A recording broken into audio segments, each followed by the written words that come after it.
Halo semuanya, selamat datang di sesi bedah buku kita kali ini.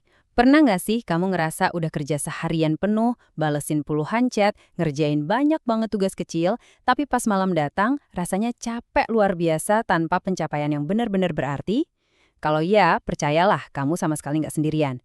Hari ini kita bakal ngebedah sebuah buku yang luar biasa. Judulnya Ilusi Produktif. Mengapa Multitasking Gagal dan Multiswitching Menghancurkan Fokus Anda. Karya Dr. Rachmat Maulana.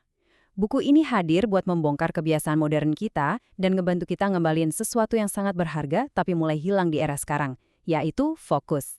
Sebelum kita mulai, subscribe, like, komen, dan share dulu. Karena dari sinilah kita bertumbuh bersama. Langsung saja, kita mulai. Coba deh, kita renungkan pertanyaan ini sebentar. Banyak dari kita ngerasa hidup ini tuh penuh banget. Jadwal padat, kerjaan numpuk, dan notifikasi HP yang gak pernah berhenti bunyi. Seolah-olah waktu itu musuh utama yang harus banget kita kalahin kan? Kita sering ngerasa waktu 24 jam sehari itu udah gak cukup lagi. Tapi kalau kita mau jujur sama diri sendiri, Dr. Maulana nyampein sebuah pesan yang cukup nampar di prolog bukunya. Masalah sebenarnya tuh bukan karena kita kurang waktu. Masalah utamanya adalah perhatian kita yang terus-terusan terpecah. Jadi kita tuh sebenarnya nggak kehabisan waktu loh, kita cuman kehilangan kendali atas fokus kita sendiri.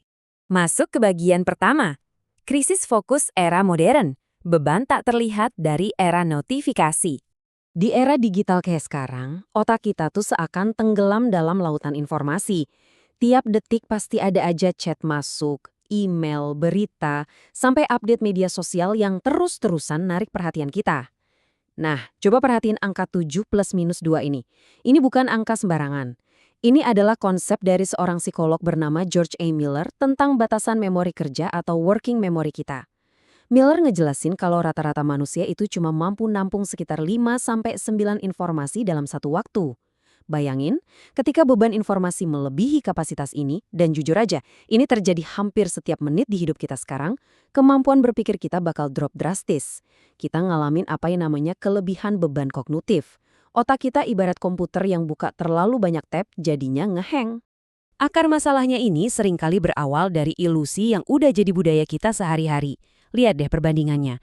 Di satu sisi ada ilusi merasa sibuk. Ini tuh momen dimana kita terus-terusan bereaksi, ngebalas notifikasi, ngerjain tugas-tugas receh, dan ngerasa bangga banget kalau to-do list harian kita panjang. Tapi di sisi lain, ada yang namanya benar-benar produktif, yaitu saat kita secara sadar menciptakan nilai yang nyata dan ngasih dampak, melakukan banyak hal tapi hasilnya setengah-setengah itu sama sekali bukan kesuksesan. Seperti yang ditekankan banget di buku ini, efektivitas itu tentang ngelakuin hal yang benar, bukan sekedar ngelakuin banyak hal. Oke, sekarang kita lanjut ke bagian 2. Ilusi multitasking dan multiswitching. Kebenaran ilmiah tentang cara kerja otak kita. Dari dulu kita sering banget diajarin kalau multitasking itu semacam kekuatan super yang wajib kita punya buat sukses. Tapi ternyata sains bilang sebaliknya. Poin paling krusialnya itu gini. Multitasking dalam artian memproses beberapa tugas yang rumit secara bersamaan itu sebenarnya nggak nyata. Mitos doang. Yang sebenarnya lagi kita lakuin itu adalah multi-switching.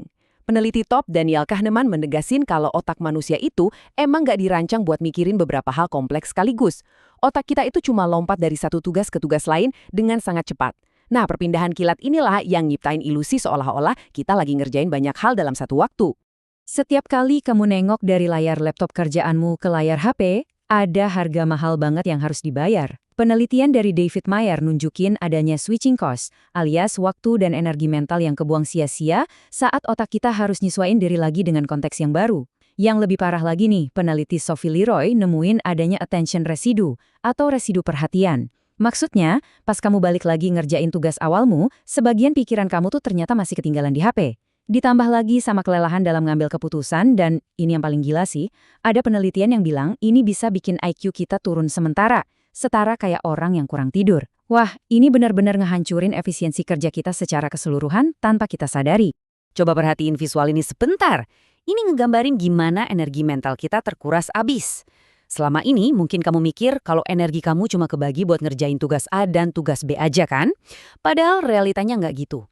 Irisan paling gede dari energi mental kamu yang sering banget nggak kamu sadarin justru ludes cuma buat proses pindah-pindah fokus tadi, alias si switching cost. Inilah alasan utama kenapa kamu sering ngerasa capek banget secara mental di akhir hari, padahal rasanya cuma duduk aja di depan meja kerja. Energi kamu itu bukan habis buat berkarya, tapi malah terkuras habis buat terus-terusan maksa otak nyesuaiin diri. Lanjut ke bagian 3. Biaya tersembunyi dari distraksi. Mengapa kita kecanduan berpindah tugas? Terus pertanyaannya, kenapa sih kita susah banget ngelepasin diri dari yang namanya distraksi? Jawabannya ada di mekanisme biologi otak kita sendiri. Otak kita tuh suka banget sama hal-hal baru. Tiap kali kita ngecek HP atau nyelesain tugas-tugas kecil yang sebenarnya remeh, otak kita ngelepasin dopamin, zat kimia yang ngasih kita rasa senang. Ini ngebentuk apa yang disebut dopamin loop atau siklus dopamin. Parahnya lagi, karena kita nggak pernah tahu kapan notifikasi penting bakal masuk, mirip banget kayak main mesin slot kan? Ini nyiptain efek yang disebut B.F. Skinner sebagai variable rewards. Tanpa sadar, kita jadi kecanduan nyari kepuasan semu ini, dan malah ngorbanin pekerjaan besar kita cuma demi sensasi kecil yang dangkal.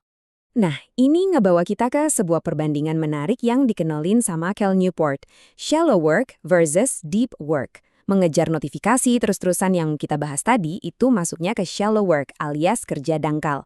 Pekerjaan tipe ini reaktif, gampang ditiru orang lain, nggak nyiptain nilai tambah yang signifikan, dan pastinya bikin kita gampang capek. Terus apa dong penawarnya? Jawabannya adalah deep work. Ini adalah kondisi di mana kita bekerja dengan tingkat kognitif yang sangat menuntut. Benar-benar fokus tanpa ada gangguan sedikit pun. Percaya deh, ini tuh satu-satunya cara buat ngehasilin karya yang kualitasnya tinggi dan benar-benar bermakna. Masuk ke bagian 4. Membangun kekuatan deep work. Merebut kembali kekuatan fokus yang terlupakan. Kabar baiknya buat kita semua, fokus itu kayak otot, bisa dilatih lagi. Coba deh kita lihat catatan sejarah. Tokoh-tokoh hebat dunia itu nggak mencapai kesuksesan mereka dengan cara balesin chat secepat kilat. Albert Einstein misalnya. Dia ngabisin waktu berhari-hari tenggelam dalam pemikiran mendalam tanpa gangguan sama sekali, buat ngerumusin teori relativitas. Terus ada Bill Gates yang terkenal banget sama Think Quick-nya, di mana dia sengaja ngisolasi diri cuma buat baca buku dan mikir doang. Atau Steve Jobs, yang berani banget bilang enggak buat banyak hal, supaya dia bisa tetap fokus ke hal yang esensial aja. Mereka semua ngebuktiin kalau nilai yang bisa ngubah dunia itu lahir dari pemikiran yang mendalam, bukan dari seberapa responsifnya kita sama notifikasi. Jadi, gimana caranya kita bisa nerapin ini di kehidupan kita? Dokter Maulana ngasih 3 langkah taktis yang super praktis. Langkah pertama, audit notifikasi kamu sekarang juga. Matiin semua notif yang nggak esensial. Ingat, kamu yang harus yang ngontrol teknologi, bukan teknologi yang ngontrol kamu.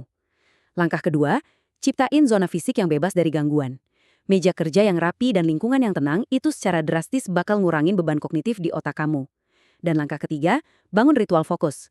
Lakuin kebiasaan-kebiasaan kecil kayak ngerapiin meja atau sekedar nyeduh kopi sebelum kamu mulai ngerjain tugas berat. Ini tuh semacam ngasih sinyal ke otak kamu kalau, oke, ini waktunya kita mode serius dan ngelakuin deep work. Dan akhirnya kita sampai di bagian 5. Dari sibuk menjadi berdampak, menguasai fokus berarti menguasai hidup. Pada akhirnya, perjalanan kita ngebangun fokus ini bukan cuma sekedar biar kita bisa nyelesain lebih banyak tugas dalam waktu yang lebih cepat. Nggak sesempit itu. Ini adalah tentang ngubah seluruh cara pandang atau paradigma kita. Ada satu kutipan dari buku ini yang saya suka banget, fokus bukan sekedar alat kerja, tetapi fondasi kehidupan yang berkualitas. Pas kita udah bisa mengelola fokus, kita nggak cuma jadi pekerja yang lebih baik, tapi kita jadi manusia yang lebih utuh. Kita bakal kerasa lebih tenang, hidup lebih terarah, dan punya kapasitas buat benar-benar hadir seutuhnya, entah itu lagi kerja atau pas lagi ngobrol sama keluarga dan orang-orang yang kita sayang.